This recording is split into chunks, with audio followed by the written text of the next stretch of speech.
कि दर्द की हद से गुजारे तो सभी जाएंगे, दर्द की हद से गुजारे तो सभी जाएंगे, तैरे या डूबे किनारे तो सभी जाएंगे, कोई कितनी भी बुलंदी पे चला जाए मगर आसमानों से उतारे तो सभी जाएंगे।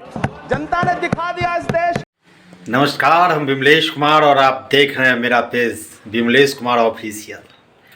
बात करने आए हैं आज लोकसभा की।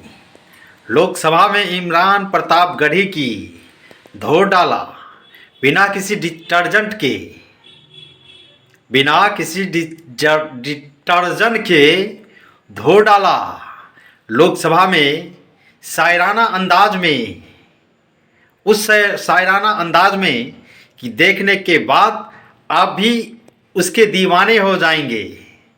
वो कहते हैं ना कि जब कोई शायर पहुंच जाते हैं लोकसभा और विधानसभा तो लोकसभा और विधानसभा का माहौल खुशनुमा हो जाता है, हंसी की ठहाके लगती है, लोग बोर नहीं होते हैं।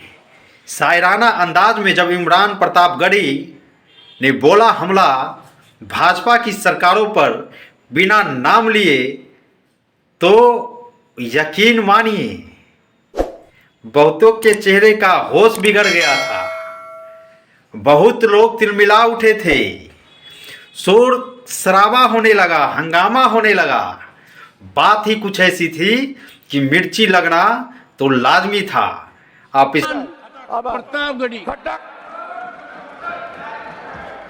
5 मिनट्स। मैं आईना हूं दिखाऊंगा दाग चेहरों के, मैं आईना हूं दिखाऊंगा दाग चेहरों के, जिसे बुरा लगे वो सामने से हट जाए।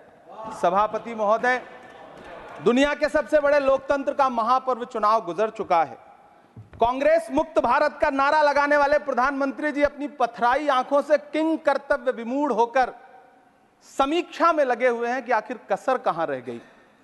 सभापति महोदय, सारे प्रहसन किए गए, भाषाई मर्यादा को तार तार किया गया, एक पूरी कौम को घुसपैठिया पुकारा गया, मछली मंगल सूत्र भैंस से होते हुए मुजरा जैसे शब्दों से भाषणों को सजाया गया, चुने हुए मुख्यमंत्रियों को जेल भेजा गया, महाराष्ट्र में राजनीतिक दलों को तोड़ा गया, उनके सिंबल छीने गए, चाहे वो शिवसेना हो चाहे वो एनसीपी हो, विपक्ष के सबसे बड़े दल के बैंक अकाउंट को फ्रीज किया गया।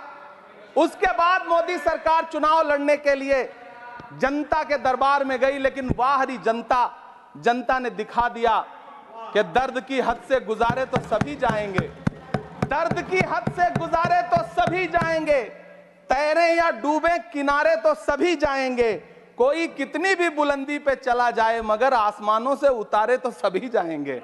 जनता ने दिखा दिया इस देश की। मैं महामहिम राष्ट्रपति महोदया के भाषण पर चर्चा करने के लिए, अभिभाषण पर चर्चा करने के लिए यहां खड़ा हुआ। सरकारी भाषण की मजबूरियां होती हैं, सरकार की तारीफ करनी पड़ती है, लेकिन जिस एक शब्द के इर्द गिर्द पूरा भाषण बुना गया था वो था अमृतकाल। सभापति महोदय, छात्र नौकरी मांगने पर लाठियां खा रहे हैं, 2 जून की रोटी मुहाल है, पेपर लीक ने लाखों छात्रों का भविष्य चौपट कर दिया है और देश को बताया जा रहा है कि अमृतकाल आया है। कभी कभी मेरा मन करता है कि मणिपुर में निर्वस्त्र करके घुमाई गई बेटियों से पूछूं कि अमृतकाल आया है या नहीं आया है। कभी कभी मेरा मन करता है सभापति महोदय कि देश के लिए ओलंपिक लाने वाली बेटियां जो इसी जंतर मंतर पर घसीटी गई, उनसे पूछूं कि अमृतकाल आया है कि नहीं आया है।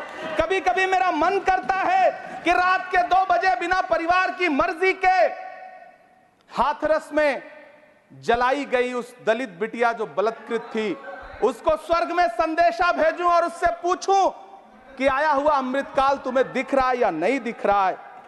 कभी कभी मन करता है कि मैं बिल्किस बानो से पूछूं कि देश में आया हुआ अमृतकाल तुम्हें नजर आ रहा है या नहीं आ रहा है। सभापति महोदय, कभी कभी मन करता है कि भीड़ के जरिए लिंच करके मारे गए पहलू खान की 85 साल की दोनों आंखों की अंधी मां से पूछूं कि देश में आया अमृतकाल तुम्हें दिख रहा है या नहीं दिख रहा है। कभी कभी मन करता है कि ईद के कपड़े खरीद कर लौट रहे 17 साल के हाफिज जुनैद से पूछूं, जिसे बल्लभगढ़ में ट्रेन में लिंच करके मार दिया गया, कि अमृतकाल आया है या नहीं आया है। कभी कभी मन करता है नजीब की मां से पूछूं, कभी कभी मन करता है कि तबरेज अंसारी की विधवा से पूछूं, कभी कभी मन करता है कि सहारनपुर के उन 3 बच्चों से पूछूं जिन्हें छत्तीसगढ़ में लिंच करके मार दिया गया। सभापति महोदय, कभी कभी मन करता है कि मैं गुजरात के चिखोदरा में क्रिकेट मैदान में लिंच करके मार दिए गए सलमान बोहरा के परिवार से पूछूं कि अमृतकाल आया है या नहीं आया है।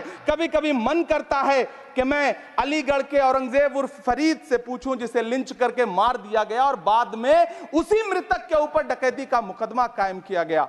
सभापति महोदय, यह कैसा अमृतकाल है जिसके अभिभाषण में स्वास्थ्य पर सिर्फ आधे मिनट पर चर्चा हुई। कैंसर के मरीज दिन ब दिन बढ़ रहे हैं, हार्ट अटैक से हंसते खेलते बच्चे जान गंवा रहे हैं, कभी क्रिकेट के मैदान में, कभी जिम में, और इस सरकार के पास स्वास्थ्य पर बात करने के लिए आधा मिनट है। सभापति महोदय, कोविड वैक्सीन को लेकर के लंदन की अदालत से जो तथ्य देश के सामने आए हैं, उन्होंने भय फैला रखा है।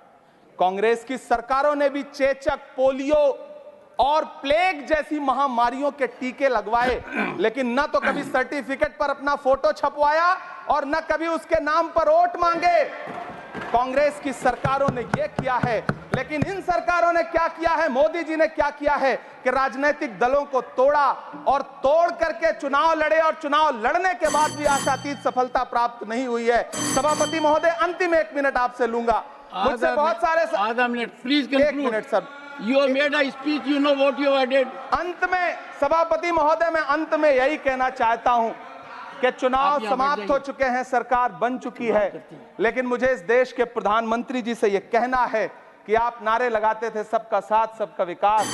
चुनाव के बाद अंतिम बात सर की, ये झूठी सच्ची अदाकारी। अंतिम बात सर, शेर सुना लो। अंतिम बात, time is over. You can't follow time also.